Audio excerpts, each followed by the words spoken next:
Donc non, je ne pense pas que les lignes ont beaucoup bougé. Je vais rapidement vous expliquer un peu pourquoi.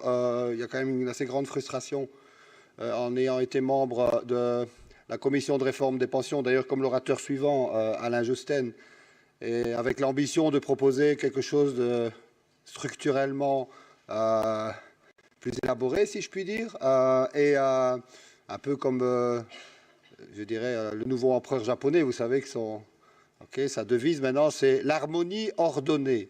Hein, donc, d'avoir un système de pension qui soit harmonieux et ordonné, j'aurais envie de dire. Bon, ben donc on a un peu, je pense, cette ère-là n'est pas encore vraiment ouverte, donc j'espère qu'on pourra l'ouvrir. Donc je reste avec de grandes frustrations. Moi, ce que je me propose de faire, on m'a dit que j'avais 20 à 25 minutes, je ne prendrai pas plus de temps parce que je suis curieux d'avoir des questions de la salle.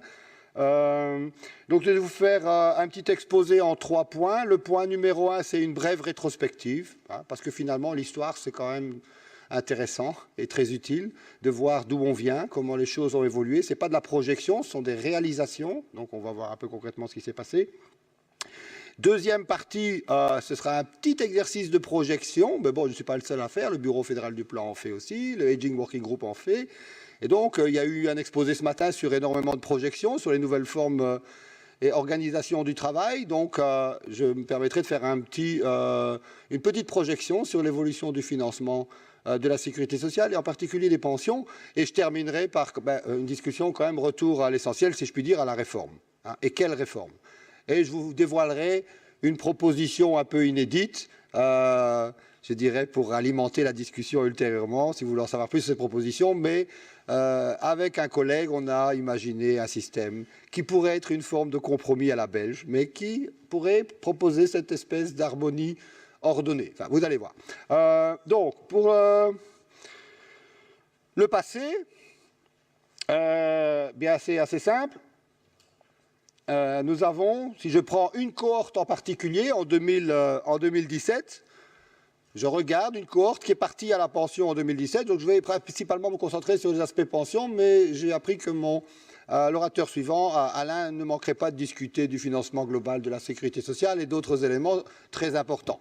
Prenons une cohorte précise qui est partie en 2017 et regardons comment se compose cette cohorte de pensionnés. Donc nous avons de l'ordre de 77 326 personnes dans le régime salarié qui sont parties à la pension. Nous en avons 3 862 indépendants. Nous en avons 23 693 qui sont dans des carrières mixtes, salariés et indépendants. Et nous en avons 18 587 qui sont dans des carrières mixtes, services publics et indépendants ou salariés. Ça nous fait un total de 120 000 personnes qui sont parties à la pension sur la simple année 2017. Et c'est quoi, pour visualiser 120 000 personnes? C'est ceci. Malheureusement, je n'ai pas une caméra panoramique, on devrait pouvoir faire le tour du stade. Il n'existe aucun stade de cette ampleur en Belgique. Hein. Difficile à en construire de plus petite taille. Et donc ça, c'est le Michigan Stadium. C'est 120 000 personnes exactement. Et donc quand il est plein, ça vous donne exactement le volume, la cohorte de gens qui sont partis à la pension. Évidemment, ça ne correspond pas à l'augmentation du nombre de pensionnés, parce que nous savons tous, malheureusement, que des pensionnés décèdent aussi. D'accord? Et donc, on a un taux de décès de sortie, si je puis dire, mais ça, c'est le taux d'entrée. Et clairement, vous aurez tous compris que le taux d'entrée est beaucoup plus important que le taux de sortie. Ça va? Alors, pour ce qui concerne, donc ça représente une somme de 2 milliards d'euros.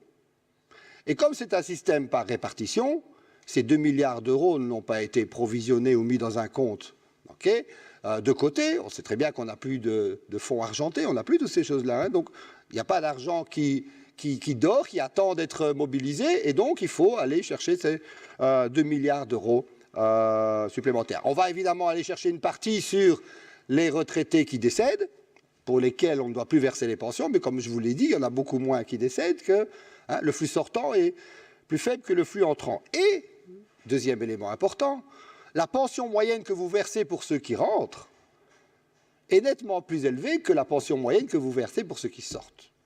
D'accord? En partie, ceux qui sortent, on a quand même beaucoup de pensions de survie encore, qui sortent et qui sont des petites pensions. Pour la simple raison que le système de pension est calculé sur base de l'historique de salaire et que les retraités plus âgés ont eu une pension calculée sur des salaires plus faibles que les nouveaux retraités. D'accord? Alors, ça c'est la première information. La deuxième information, évolution des effectifs. Donc ce que j'appelle... Ah, je n'ai pas mis le... Oui. Évolution des effectifs. Ce que j'appelle le double effet boule de neige. Le double effet boule de neige, c'est qu'on combine en quelque sorte un vieillissement, ça tout le monde en parle, la presse ne parle à la limite que de cela, c'est un nombre croissant de personnes à la retraite, pour le simple fait que le flux entrant est plus important que le flux sortant. Et donc ça c'est l'évolution des effectifs, j'ai mis tout ça en base 100 en 2007, donc vous voyez sur 10 années, l'évolution des effectifs en stock, donc c'est des volumes. Et vous constatez que là où les effectifs ont augmenté le plus, c'est dans le régime de secteur public, y compris les pensions mixtes secteur public. Et ensuite, vous avez, chez les indépendants, c'est exactement la tendance inverse, c'est surprenant, le volume, c'est-à-dire le nombre de pensionnés qui sont dans le régime des indépendants, a diminué. C'est peu connu. Et entre deux, vous avez les salariés carrière pure qui sont aussi en hausse, de l'ordre de 10%, et les carrières mixtes salariés indépendants qui sont en hausse de l'ordre de 25%. Mais vous voyez, la grande hausse, c'est dans le secteur public. Mais ce n'est pas très étonnant, quelque part, parce qu'on sait quand même qu'on a constitué notre armée de fonctionnaires, si je puis dire, c'est pas péjoratif, mais donc dans les années 70, principalement, et donc naturellement, ils partent après 40-45 années de carrière, ils partent à la pension. Bon, on peut difficilement leur imposer. Donc ça, c'est le fait qu'on ait de plus en plus de retraités. C'est un premier effet boule de neige. Mais il y a un deuxième effet boule de neige dont on parle peu, et dont les gens sont tout à fait mal informés. Je pourrais même dire qu'il y a une désinformation. Je lisais récemment une enquête qui n'est pas encore publique, donc je ne peux pas dévoiler l'institut qui a fait l'enquête. Mais ce que cette enquête révèle, c'est que pour 9 Belges sur 10, les pensions ont baissé durant les 10 dernières années. 9 Belges sur 10. Si vous regardez la réalité, donc ça c'est les volumes, la réalité, c'est que dans tous les régimes, les pensions ont augmenté.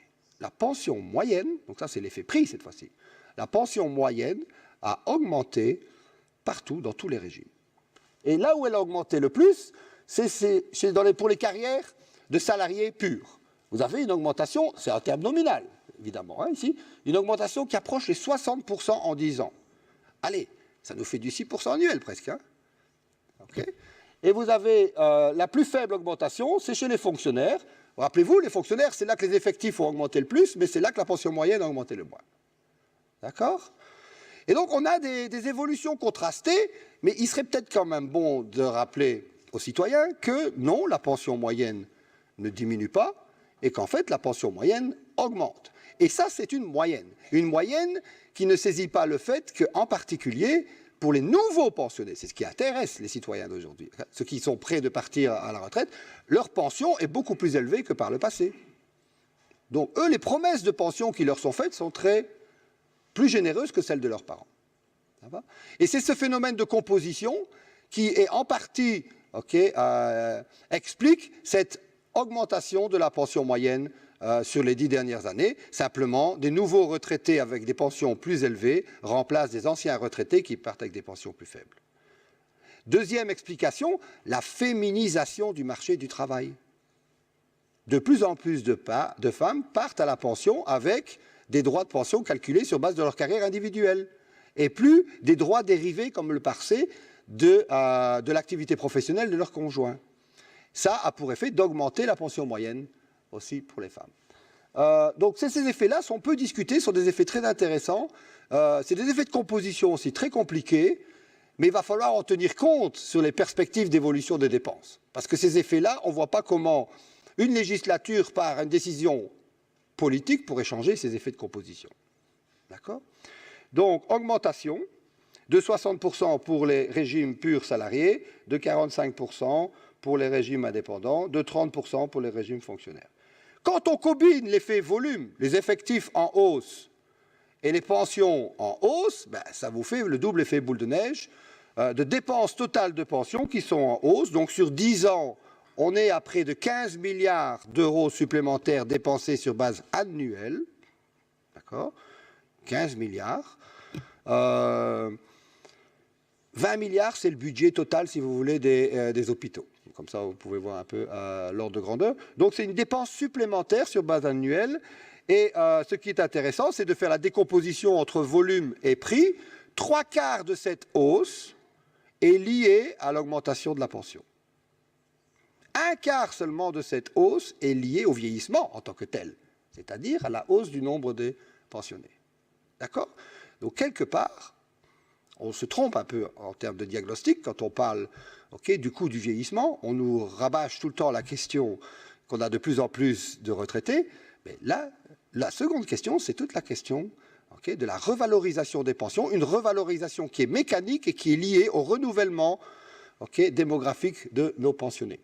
Alors, pour la petite information, dans le monde privé, on appelle ça l'effet Noria, mais ça va dans l'autre sens. On remplace un travailleur âgé par un travail jeune, ça rapporte de l'argent.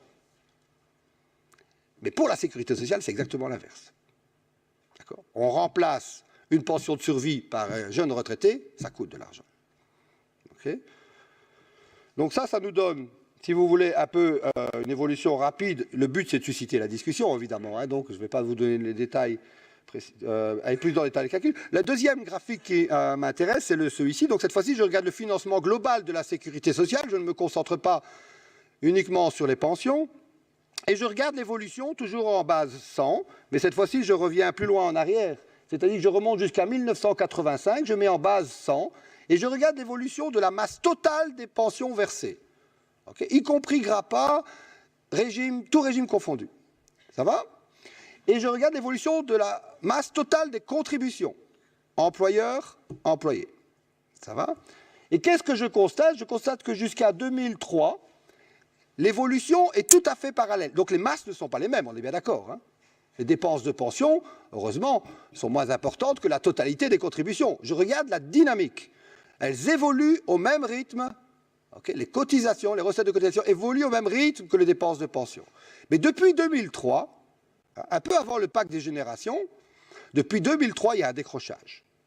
Il y a un délitement. Et depuis 2003, on constate que les dépenses de pension augmentent, en fait, 2 fois plus vite que les recettes de cotisation. Alors certains vous diront, quand vous projetez ce graphe, vous diront, oui, mais c'est le tax shift, c'est toutes les mesures qui ont été prises d'allègement de cotisation sociale, d'exonération, c'est-à-dire rétrécir la base des salaires soumis et des traitements soumis à cotisation sociale. Mais ce n'est pas vrai, parce qu'en fait, la dynamique d'évolution des cotisations sociales, elle est tout à fait alignée sur la dynamique d'évolution du PIB. Donc, la part des cotisations sociales dans le PIB reste constante. Donc, la responsabilité de ce décrochage, vous pouvez dire on peut augmenter les cotisations, mais globalement, les recettes de cotisation représentent la même part dans le PIB. Ce qui a augmenté, c'est les dépenses de pension. Depuis 2003, et cette augmentation donc, est quand même assez spectaculaire, et ça pose quand même une question. Elle est, comme je l'ai dit, liée à une double dynamique, un double effet de boule de neige. Ça peut paraître effrayant, mais je pense que ça permet de bien visualiser que ça va être compliqué à gérer, comme des boules de neige. Normalement, j'avais un petit... Je m'étonne, je n'ai pas vu mon petit slide, mais c'est pas grave. J'avais mis des petites boules de neige, mais elles ne sont plus là. Donc, concrètement, en termes de part des dépenses de pension dans le PIB, eh bien, en 10 ans, nous sommes passés de 8,5% à 10,5%, 2 points de PIB en plus. Ça va? Ça peut paraître peu, mais je préférais les chiffres précédents parce que là, on voit l'ampleur des montants. Alors, deuxième partie, comme je vous l'ai promis, ça, c'est le passé. L'avenir. Quel avenir pour le système de pension? Alors, l'avenir, j'ai envie de dire, l'avenir de la sécurité sociale sont les femmes, si vous me permettez. Et pourquoi? Parce qu'en fait, j'en prends pour preuve les simulations et les projections faites par le Bureau fédéral du plan. Le Bureau fédéral du plan fait des projections en termes d'évolution des taux d'emploi. Et si vous regardez bien ces projections, qu'est-ce que vous constatez? C'est que là où ça augmente le plus, c'est chez les femmes. C'est ce qu'on appelle la féminisation du marché du travail. Et donc, le relèvement du taux d'activité et du taux d'emploi chez les femmes, en quelque sorte, c'est ce qui tire à la hausse le taux d'emploi national, le taux d'emploi global. Ça, c'est chez les hommes. Regardez plutôt chez les hommes, ça a tendance à baisser depuis 2014. On pourrait dire que sous cette législature, le taux d'emploi des hommes est reparti à la hausse. Ça va? Mais observez que le véritable variable d'ajustement, si vous me permettez l'expression, mesdames, c'est la féminisation du marché du travail. D'accord? Alors, sur cette base, le comité d'études sur le vieillissement a fait des estimations d'évolution d'un paramètre clé dans le financement de notre sécurité sociale, c'est-à-dire le ratio entre les bénéficiaires, c'est-à-dire les personnes à la pension, okay, qui ont dépassé l'âge légal de la pension. Ici, il a été indexé à 67 ans déjà, okay, et les personnes qui contribuent. Alors, la partie supérieure, c'est ce qu'on appelle le ratio de vieillissement. C'est le nombre de personnes de plus de 67 ans par rapport aux personnes en âge de travailler, mais qui ne travaillent pas toutes, évidemment, entre 18 et 66 ans. Ça, c'est ce qu'on appelle un ratio démographique. Et on observe, c'est à nouveau un indice 100, vous observez qu'entre 2015, je pourrais même entre 2020, pour faire là, je démarre à 110, et 2040, on a une hausse de 40%. Donc en termes cyclistes, vous voyez tout de suite, là, c'est là que ça grimpe fort. Hein. Alors, en termes de calcul de coût du vieillissement, ce que l'on considère, ces petites bosses ici, ce sont les reports de l'âge légal de la pension à 66 ans en 2025 et à 67 ans en 2030, qui créent ces baisses dans le taux. Donc qu'est-ce qu'on a ici? On a le fait que le taux d'emploi qui va augmenter va absorber près de 2/3 de ce vieillissement. Donc la variable d'ajustement que l'on considère comme la principale variable d'ajustement face au vieillissement, c'est de relever le taux d'emploi et surtout de mettre plus de femmes au travail. Donc vous obtenez un effet, sur terme de taux d'emploi, d'une hausse de 30%. Pourquoi pas? Pourquoi pas? Mais on peut aussi envisager que ça ne se réalise pas. Si ça ne se réalise pas, ça veut dire que ces estimations sont quelque part un peu trop optimistes. Et qu'il faut envisager un plan B où les taux d'emploi augmentent, mais dans une mesure moindre. Parce qu'on parle de sécurité sociale, on ne peut pas fonder le financement de la sécurité sociale sur une source de financement incertaine. L'emploi reste quand même une variable incertaine. Alors, en termes de taux de remplacement, supposons maintenant qu'on décide d'ajuster, et ça va être un peu violent, mais je le fais un peu volontairement pour provoquer aussi la discussion. Au lieu de modifier les cotisations pour financer le surcoût des pensions, ce double effet boule de neige, on ajuste plutôt les pensions. Et ce qu'on appelle plus précisément le taux de remplacement. D'accord ? Et je prends expressément le taux de remplacement plutôt que les cotisations parce que, je ne sais pas si vous le savez, mais le risque de pauvreté est aujourd'hui 2 fois plus élevé chez les familles jeunes que chez les pensionnés. Donc je me dis, s'il y a un ajustement à faire, envisageons que cet ajustement se fasse. Mais je n'ai pas besoin d'être élu, donc je peux me permettre de le dire. Je ne suis pas en campagne électorale. Supposons que cet ajustement se fasse en baissant le taux de remplacement. Et je parle bien du taux de remplacement, c'est-à-dire la fraction de votre dernier revenu que vous pouvez prétendre obtenir en termes de pension légale. Et là, vous obtenez qu'à un horizon très court, regardez bien, on va passer de 66% à 56%, pour arrondir, à l'horizon 2040. À l'horizon 2040, 2 décennies. Si maintenant, ça c'est si on a le scénario d'emploi, taux d'emploi qui augmente de 30%, donc on a un boom en quelque sorte de notre emploi, qui permet d'absorber 2/3 du vieillissement. Si ce n'est pas le cas, malheureusement, si les taux d'emploi sont fixés, c'est extrême, mais bon, à nouveau, il faut caricaturer pour bien montrer l'enjeu. Si les taux d'emploi sont fixés à ceux de 2020, vous aurez un taux de remplacement qui ne passe pas de 66% à 56%, mais de 66% à 46%. C'est une grosse baisse, là. C'est 20 points de base. Donc, en quelque sorte, si on doit tout ajuster par uniquement les taux de remplacement, et si les taux d'emploi sont coincés, plafonnent à ceux de 2020, on a une chute spectaculaire des pensions. Ça va ? En termes relatifs, en termes de taux de remplacement. Alors, petit exercice de simulation que j'ai réalisé pour vous.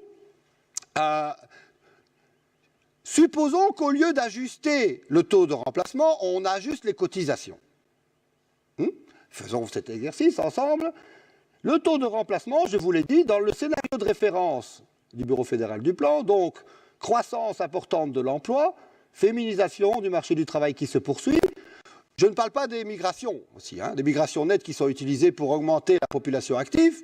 Ça se trouve dedans. Donc ça, c'est vraiment le scénario où on arrive à avoir une population active qui augmente, malheureusement moins vite que la population retraitée, mais qui permet de quand même amortir une partie du vieillissement.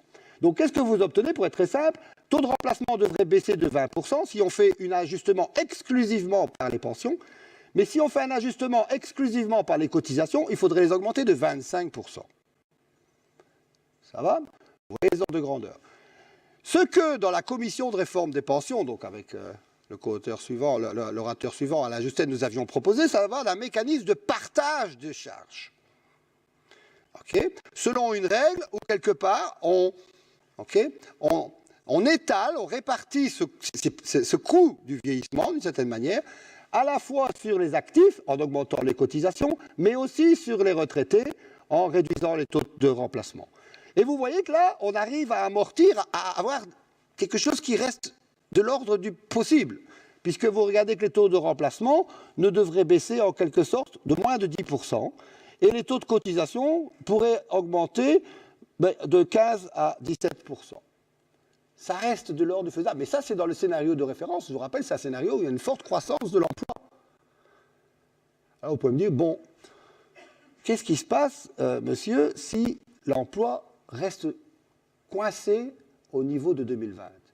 Alors là, ça devient vraiment inquiétant. Parce que là, l'ajustement du taux de remplacement, c'est une perte d'un tiers, quasiment, de vos pensions, en termes relatifs à votre salaire. Inutile de croire que la pension complémentaire va combler ce déficit. Inutile, illusoire de le croire. Augmenter 40% les taux de cotisation, c'est incroyable. Et ça, je ne prends pas du tout en compte les effets retour éventuels d'une hausse des charges sur le travail qui risquent évidemment de poser un vrai problème de compétitivité et de détruire la base elle-même de financement, à savoir les emplois. Je travaille à un emploi constant. Je considère que tous mes emplois, ils sont figés, immobilisés en Belgique et qu'ils ne peuvent pas partir à l'étranger. Et donc, même si je fais ça, donc c'est vraiment un scénario très favorable, d'une certaine manière, 40% d'augmentation. Ça va? Donc, la situation est quand même, permettez-moi de le dire, assez grave et mérite des mesures à la hauteur de la gravité de la situation. Alors, qu'en est-il des réformes? Donc, on a besoin de véritables réformes structurelles, de fond. Eh bien, pour ce qui concerne... J'ai dépassé mon temps, non? Donc, pour ce qui concerne les réformes, laissez-moi juste vous suggérer un petit... comment dirais-je un moyen simple de... ma vision de la manière dont on peut réformer, quelque sorte. Donc, pour réformer, il faut ce qu'on appelle un push factor et un pull factor. Donc, le push factor, c'est le sens de l'urgence. Et c'est un peu ma mission ici, c'était de montrer quand même qu'on a une situation qui est assez... qui exige des mesures urgentes. Donc, le sens de l'urgence, mais il faut aussi qu'il y ait un attrait. Il faut que les gens voient non seulement la nécessité de réformer, mais le bénéfice potentiel de la réforme. C'est ce qu'on appelle le pull factor. D'accord? Vous avez besoin des deux. Si les gens ne voient pas un bénéfice potentiel dans la réforme, ils ne sont pas disposés à l'accepter. Alors, le push factor, c'est la burning platform. C'est un peu ce que je vous ai montré. Je pense que l'autre push factor, c'est ce qui a été discuté ce matin. C'est les changements fondamentaux dans l'organisation même du travail, qui nous interpellent sur la manière de financer notre sécurité sociale à l'avenir. Je vous rappelle quand même que dans le financement de la sécurité sociale, 60% du budget de la sécurité sociale provient des cotisations employeurs. Imaginez un instant si les employeurs disparaissent et tout le monde devient indépendant. Comment vous allez financer votre sécurité sociale? Vous n'avez plus que les cotisations personnelles. Ça va? Donc on doit réellement se rendre compte de cela. La dimension familiale, je vois que, je sais que certaines personnes, et moi aussi, donc, avons à cœur que la structure familiale change très fort, la dimension familiale change, la féminisation du marché du travail fait que tout le système des droits dérivés, des pensions de famille et toutes ces choses-là sont des choses qui quand même sont un peu particulières, d'autant plus problématiques qu'elles sont traitées de manière différente dans les régimes différents. Et posent des inégalités de traitement assez graves. Donc, vous avez le deuxième aspect, c'est le mindset, ce qui veut dire qu'il faut avoir, une information correcte sur ce qui se passe. Aujourd'hui, les gens pensent qu'ils travaillent plus longtemps, qu'on va leur demander de travailler plus longtemps pour recevoir moins de pension. La réalité, c'est qu'aujourd'hui, les gens ont travaillé moins longtemps que leurs parents pour recevoir une pension plus élevée que leurs parents. Ça, c'est la réalité. Donc, il faut déjà changer le mindset, sinon vous ne pouvez pas démarrer. Hein? Donc, l'état d'esprit. Ensuite, il faut que les gens voient le bénéfice et il faut avoir une vision vers laquelle on veut aller. Et donc, pour faire simple, j'ai presque envie de dire, et à nouveau, c'est une boutade, peut-être plus que d'un médecin pour gérer nos pensions, ce que l'on a besoin, c'est d'un capitaine de navire. Okay? Quelqu'un qui a compris la nécessité et l'urgence, à qui on fait confiance et qui a la rigueur pour maintenir le cap, une fois le cap fixé. Vous aurez compris que je fais allusion aux 65 ans, 67 ans, 67 ans, 65 ans. Bonus pension, on l'enlève, on remet le bonus pension, enfin, un pas en avant, un pas en arrière. Donc une stabilité, une certaine sécurité politique pour sécuriser notre sécurité sociale. Alors, c'est un peu l'objet du rapport de la commission de réforme de pension, qui est un peu indigeste, ça on reconnaît, même si on a fait un effort. Actuellement, sur le site du Conseil académique des pensions, vous avez ce qu'on appelle une foire aux questions, qui essaie d'expliciter un peu plus précisément ce que nous entendons par cette réforme, et le contenu même de cette réforme. Et donc, pour ce qui concerne les réformes récentes, je n'ai pas le temps de rentrer, mais je dirais que sur 3 aspects, la tendance a été d'aller vers plus d'harmonisation, de traiter des conditions de carrière et d'introduire plus au centre de la discussion les carrières, même si on voit que c'est toujours l'âge qui revient. D'ailleurs, c'est même un peu paradoxal que je parle des carrières et que je mette 65 ans, entre parenthèses. Alors que je suis plutôt quelqu'un qui défend l'idée que les pensions doivent être organisées autour des carrières, de la durée de la carrière, plus que de l'âge de la pension. Et les pensions complémentaires, donc comme je vous dis, je ne vais pas revenir vraiment là-dessus, on peut en discuter. Ce que je veux juste vous dire, c'est que le monde change, et ça, vous l'avez entendu ce matin pour ceux qui ont assisté, il change sur beaucoup de dimensions, mais nos pensions ne changent pas. Notre système de pension ne change pas et donc ne s'adapte pas à cet environnement qui change. Et c'est un peu comme en architecture. Vous regardez l'architecture, comme tout a été révolutionné, tout a changé, il faut que le bâtiment s'intègre dans son environnement. Ici, on a une structure qui n'est plus adaptée à son environnement. Ça, c'est la réalité. D'accord ? Et une des raisons, c'est la structure familiale qui a changé très fortement. La question du genre, la féminisation importante du marché du travail. L'organisation, les formes même de travail ont complètement changé. Au lieu d'un seul employeur, vous pouvez travailler conjointement pour 2 employeurs distincts. Les compétences, eh bien oui, ça c'est le paradoxe. On vit plus longtemps, mais le cycle de compétences se rétrécit. Donc comment faire pour travailler plus longtemps si on devient plus vite obsolète avec ces compétences? Donc toute la question des formations tout au long de la vie. La mobilité, tant professionnelle, d'un régime à l'autre, qui crée toute cette difficulté des carrières mixtes, mais aussi la mobilité géographique, évidemment. Les gens partent à l'étranger, reviennent, ils se posent la question de l'incertitude sur leur calcul de pension.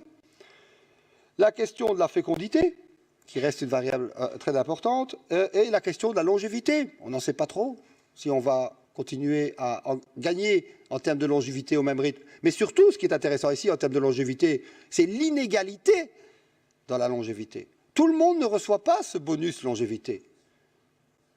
Certains reçoivent le bonus longévité, d'autres pas. Dans certains pays, aujourd'hui, les travailleurs les moins qualifiés ont leur espérance de vie qui est en train de diminuer. Et donc, des écarts de longévité peuvent aller de 6 à 7 ans en termes d'espérance de vie à la pension. Et ça, notre système de pension ne prend absolument pas en compte cette dimension-là. Ça va ? Donc, tout ça nous amène à proposer un nouveau système de pension sans rupture dans la transition pour les pensions légales qui pourrait s'apparenter à un mécanisme ou un véhicule qui est un système à points, qui est une espèce d'upgrading du logiciel actuel, sans rupture. Des analyses de simulation, de micro-simulation étaient faites pour montrer qu'il n'y avait pas de rupture radicale. On pouvait accrocher le système existant avec ce nouveau système et poursuivre la route avec ce nouveau système. D'accord ? Et pour les pensions complémentaires, là je vais un peu mettre à porte-faux avec tout ce qui se fait actuellement, mais less is more. Ça ne sert à rien de multiplier les plans et les options de pensions complémentaires.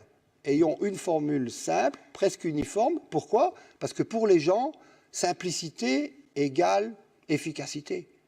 Face à tous ces plans qui sont proposés, les gens ne savent plus que faire. Donc, less is more. Pour la pension complémentaire, tout ce qu'on sait, c'est qu'on a des gens qui ne sont pas capables de contribuer pour une pension complémentaire, et il y a des gens qui sont capables, mais qui ne le font pas. Et ça, c'est les deux challenges. Pour les gens qui ne sont pas capables, on a des gens avec des petits revenus qui n'ont pas les moyens de se constituer une pension complémentaire. Et il y a des gens qui ont les moyens et qui ne le font pas parce qu'ils procrastinent. Ils disent « je commence demain ». Pas tout de suite, ce n'est pas mon urgence. Okay, je pense notamment aux jeunes ménages, ce n'est pas la priorité. Or, il faut commencer le plus tôt pour espérer obtenir un capital suffisant. Donc, ici, les leçons qui nous viennent de l'étranger, c'est qu'il faut aller vers des mécanismes de participation automatique, par défaut. Avoir une participation de l'employeur dans la pension complémentaire. Alors là, vous aurez compris que c'est exactement ce que ne fait pas la PLCS. Puisque la PLCS repose sur l'initiative du travailleur, pas de son employeur, et l'employeur n'est pas obligé de contribuer. Ça va ? Donc, c'est sur base volontaire et sans contribution de l'employeur. Et il faut que ce soit simplifié avec du coaching, du conseil, des étapes simples. Ça, c'est vraiment les 3 grandes leçons qu'on peut retirer des systèmes de pension complémentaire qui fonctionnent. Et il ne faut pas aller chercher loin. Vous traversez la Manche et vous avez le Royaume-Uni.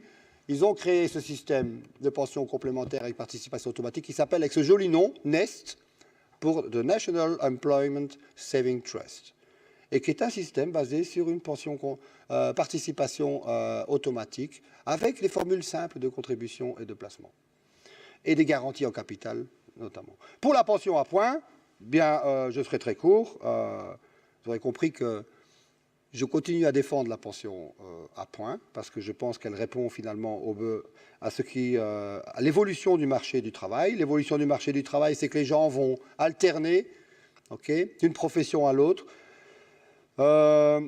Mobilité entre salariés, indépendants, salariés, fonctionnaires. Tout ça nous amène à mettre en place des points. Actuellement, tout ça fonctionne selon des règles de calcul différentes qui sont parfois difficiles à combiner entre elles. En général, la règle, c'est de prendre le régime le plus favorable, mais bon, c'est quand même un peu discrétionnaire. Ici, on contribue au prorata de la durée de carrière passée dans chacun des régimes et vous collectez des points qui sont mis dans un compte individuel pension et qui vous donnent une pension. Alors ça ne me plaît pas parce qu'il faut attendre l'âge de la pension pour savoir que vaut les points. D'accord ? Alors, avec un collègue de l'UCL, donc Pierre de Volder, qui est aussi membre de la commission de réforme des pensions, qui est membre du conseil académique, on a envisagé éventuellement, pour répondre à cette critique légitime, donc cette incertitude sur la variable centrale, c'est-à-dire le prix du point, la valeur du point, de supprimer tout simplement, d'avoir finalement un système à points sans points. Après tout, on a bien de l'alcool sans alcool. Eh bien, pourquoi pas un système à points sans points ? Surtout sans cette incertitude sur la valeur du point. Et comment ça peut se concrétiser ?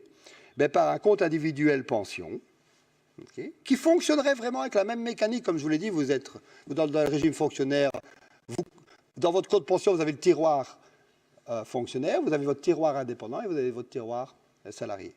Et des euros s'accumulent sur ces comptes en fonction de ce qu'on appelle un taux d'acquisition. Le taux d'acquisition, c'est finalement ce que l'année travaillée vous rapporte comme droit de pension. Et c'est ce taux d'acquisition qui va servir de variable d'ajustement. Et en fait, ce taux d'acquisition, si vous réfléchissez un instant, c'est très comparable au taux de rendement garanti sur les pensions complémentaires. Et ceci me permet de boucler mon intervention. Beaucoup de gens confondent la répartition et la capitalisation. Pourquoi ne pas organiser la répartition comme si c'était de la capitalisation ? Même si ça n'en est pas. Et que les gens voient d'année en année, au fur et à mesure des années travaillées et des cotisations versées, voient leurs droits de pension en euros s'accumuler sur leur compte. Tout cela est sujet à des revalorisations qui vont dépendre évidemment, la capacité de revalorisation au cours de la carrière, c'est toute la question de l'indexation, qui est au cœur de la campagne, du grand discours, du grand débat de Macron. Il réinstaure l'indexation des pensions. Donc la question de l'indexation n'y échappera pas. Elle se traduit dans un compte individuel de pension par la revalorisation. Donc il y a 2 paramètres essentiels, un coefficient de revalorisation sur les euros acquis par le passé. Le coefficient de revalorisation ne peut jamais diminuer. Donc on ne pourra jamais réduire vos droits acquis quelque part, en termes nominaux. Par contre, les taux d'acquisition pour l'avenir peuvent changer. Si on vous demande de travailler plus longtemps, ça veut dire que pour une année travaillée, le taux d'acquisition va baisser. Mais ça ressemble à notre système un petit peu, où on travaille en fraction de carrière. On a déjà l'équivalent un peu des taux d'acquisition. Si vous travaillez en 45 années de carrière, c'est 1,45e.